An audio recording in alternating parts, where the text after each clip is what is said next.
Have you ever felt? Are you listening? Damn. What's up, everyone? Welcome back to another episode of Race to 100. I am Rick Thorsell. I'm Neil Batain. And we are on episode 81. And before we should continue, I'm just going to let our viewers know that I'm wearing this French track jacket because at the conclusion of Race to 100, I will be moving to Paris because I don't know what the hell is happening in our country anymore. And I'm just going to take a moment to say sayonara to the United States. It's been a pleasure working with you guys, Ricks.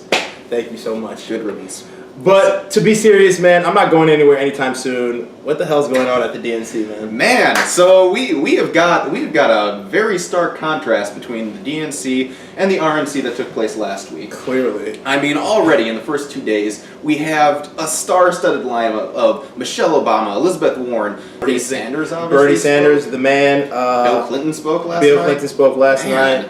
It was kind of crazy, and Bill O'Reilly had some interesting things to say about Michelle Obama.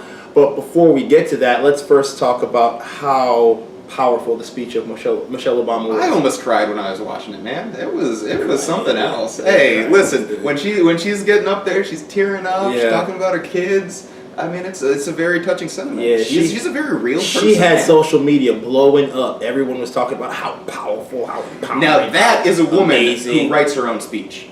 Yes. Let me tell you. Yeah, that's what I said in that episode. Please see the episode of Melania Trump plagiarizing. I said if you're going to copy someone, make sure you do it from the best. So the Republicans have, at least one speech down. The next convention that they hold. 4 years later. 4 years from now. We're going to be looking at clips from what Michelle Obama said back in 2016. But it was it was amazing. It was a very powerful speech, and the best one I think that I have ever seen. Aside from President Obama's "There is no red state or blue states." Yeah.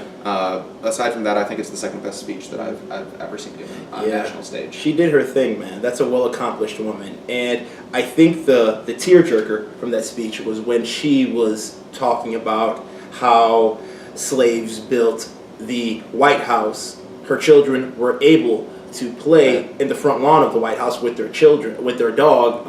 Black kids, it just goes to show how far this country has become, and we don't need someone like Donald Trump to make America great again because this country already is. She actually didn't say Donald Trump at all. She hinted at it. Obviously, she did not say that. Ricks is right, but she did hint at it, and it made perfect sense. It was a very moving speech. Absolutely. But not everyone found it moving. Yes, that dude, Bill O'Reilly, had something interesting to say. Ricks, would you like to tell our viewers what he was talking about? Dear God. So Neil told me about this a couple hours before we started filming, and I didn't believe it when he told me that Bill O'Reilly came out and was fact-checking Michelle Obama's speech and more or less said in about 60 seconds that slavery actually was not that bad and that the White House, in fact, wasn't entirely built by slaves, and so Michelle Obama was only partially correct when she made that very emotional,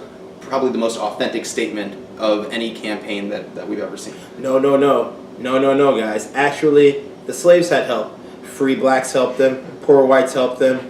Hey, what is she talking about? They were also well fed. Oh, they were well lodged. Yeah, that's right. I mean, well lodged. That's where they were fed soul food. You know? Are you freaking kidding me, dude? Yeah, that's what they were fed, soul food. I mean, that's why when y'all had soul food. I mean, why do you care about this slavery? Hey, you're fed. You got shelter. What more do you need aside from freedom? Yeah. But, Bill O'Reilly, I'm sorry. I mean, seriously? For someone so accomplished and educated, is a complete joke, man. That was the biggest force manure I've ever listened to. The audacity. I love that word, the audacity. He is a smart man. He is a man who has written plenty of books, very great historical books about the assassinations of previous presidents.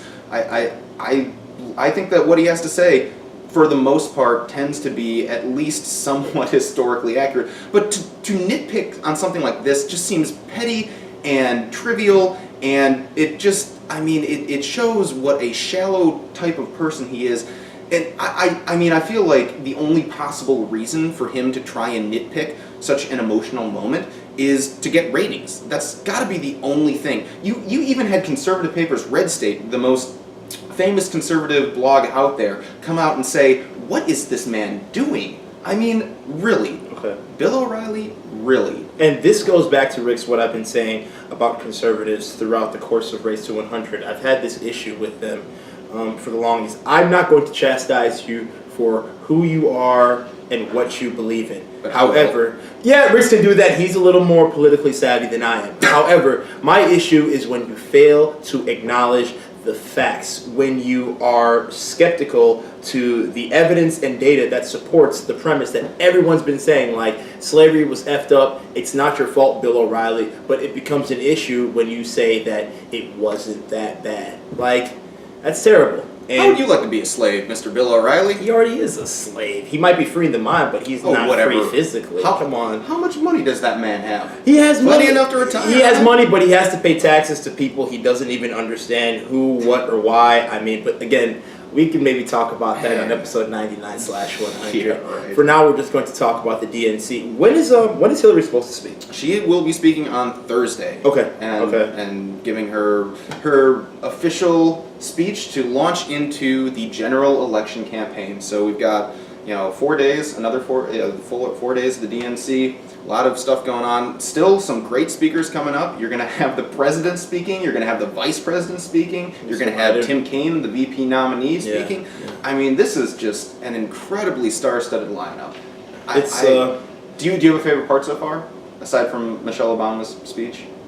I got to throw mine out there. Sarah Silverman. Did you hear about Sarah Silverman? Yeah, she said she went up there and endorsed Bernie publicly. Oh yeah. She said, "I totally support." No, she endorsed Hillary.